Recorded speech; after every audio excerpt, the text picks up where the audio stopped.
Easy ആയിട്ട് ഇപ്പോൾ plain ഗ്ലാസ്സുകളൊക്കെ ഉണ്ടാവില്ലേ, ഈ ഗ്ലാസ്സുകളൊക്കെ നമുക്ക് ഇതുപോലത്തെ പ്ലെയിൻ ഗ്ലാസ്സുകൾ നമുക്ക് ഈസി ആയിട്ട് എങ്ങനെ നമുക്ക് പെയിൻറ്റ് ചെയ്യാൻ നോക്കാം. കാരണം വളരെ ഈസി ആയിട്ടുള്ള ടൈപ്പാണ്. നമ്മുടെ കയ്യിൽ യൂസ് ചെയ്യാത്തതോ അല്ലെങ്കിൽ നെയിൽ പോളിഷ് ഉണ്ടായാൽ മതി. അതിന് നമുക്ക് ഒരു കുറച്ച് വലുപ്പമുള്ള, അതായത് നമ്മുടെ ഇപ്പോൾ ഈ ഗ്ലാസ് ആണെങ്കിൽ നമുക്കത് മുങ്ങാൻ പാകത്തിനുള്ള ഒരു പാത്രം, അതിൽ നമ്മൾ വെള്ളം ഒഴിക്കാം. ഇതുപോലെ ഓരോരോ തുള്ളിയായിട്ട് ഒഴിച്ചു കൊടുക്കുക. നമ്മുടെ കയ്യിൽ മൾട്ടി കളേഴ്സ് ഉണ്ടെങ്കിൽ അതായിരിക്കും ഭംഗി. ഏത് കളറാണെങ്കിലും അത് പല പല കളറായിട്ട് ഒഴിച്ചു കൊടുക്കുക. അപ്പം ഇത് ബ്ലൂവും ഗ്രീനുമാണ് നമ്മൾ എടുത്തിരിക്കുന്നത്. അതിന് പകരം നമുക്ക് വേറെ കളേഴ്സ് ഉണ്ടെങ്കിൽ അതും ആഡ് ചെയ്ത് കൊടുക്കാം.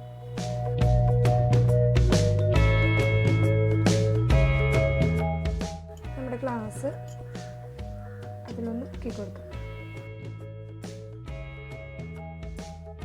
ഇത് നമ്മൾ നന്നായി ഉണങ്ങിയതിന് ശേഷം വെള്ളമൊക്കെ നന്നായി ഡ്രൈ ആക്കിയതിന് ശേഷം ഒരു കോട്ട് ചുണ്ടെത്തിനേക്കാളും മുമ്പുള്ള ഭാഗത്ത് നമുക്ക് ഒരു കോട്ട് വാർണിഷും കൂടെ അടിച്ചു കൊടുത്തു കഴിഞ്ഞാൽ ഇത് അവിടെ സ്റ്റിക്കായിട്ടിരുന്നുള്ളൂ. നമ്മൾ വാഷ് ചെയ്താലൊന്നും പിന്നെ പോകില്ല. ഇപ്പോൾ ഇതുപോലെ ഇപ്പം ഒന്ന് സ്പ്രെഡായി നമ്മുടെ കൈ തട്ടി പോയി കഴിഞ്ഞാൽ നമുക്ക് കുറച്ച് നെയിൽ പോളിഷ് റിമൂവർ ഉണ്ടല്ലോ, ഇത് വാർണിഷ് അടിക്കുന്നേക്കാളും മുമ്പ് നെയിൽ പോളിഷ് റിമൂവർ വെച്ചിട്ടൊന്ന് ക്ലീൻ ചെയ്ത് കഴിഞ്ഞാൽ അത് പൊക്കോളും. നമുക്ക് ഈ മഗ്ഗിലും കൂടെ ഒന്ന് ചെയ്ത് നോക്കാം. എന്തായാലും പിന്നെ നമ്മൾ ആദ്യം ഒരു തുള്ളി ഇത് സ്പ്രെഡ് ആവണം കേട്ടോ നന്നായിട്ട്. അല്ലാതെ ഒരു സ്ഥലത്ത് തന്നെ സ്റ്റിക്കായിട്ട് ഇരിക്കുവാണെങ്കിൽ നമുക്ക് ആ വെള്ളം മാറ്റി പിന്നെ ചെയ്യായിരിക്കും എപ്പോഴും നല്ലത്. ചിലപ്പോൾ ഇത് നല്ല തിക്കായിട്ട് ഒരു സ്ഥലത്ത് തന്നെ കിടക്കും.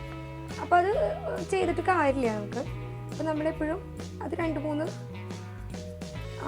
ഓരോ തുള്ളിയായിട്ട് അവിടെ കിടക്കുവാണെങ്കിൽ അത് മാറ്റി റിമൂവ് ചെയ്ത് ആദ്യം നമുക്ക് ചെയ്യായിരിക്കും നല്ലത്. നമുക്കിനി ഈ കപ്പ് അതിൽ പതിക്കൊരു സൈഡ് മുക്കി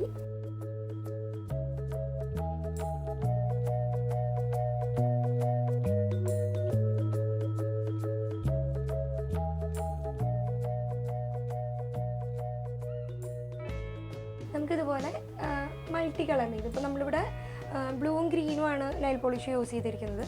അതിന് പകരം പിങ്കോ, നമുക്ക് ഏത് കളറാണോ നമ്മുടെ കയ്യിലുള്ളത് അത് വെച്ചിട്ട് നമുക്ക് നമ്മുടെ കയ്യിലുള്ള മഗ്ഗുകളോ അല്ലെങ്കിൽ ഗ്ലാസ്സുകളോ ഇതുപോലത്തെ ഷോർട്ട് ഗ്ലാസ്സുകളോ എങ്ങനെ വേണമെങ്കിലും നമുക്ക് ഡിസൈൻ ചെയ്യാം.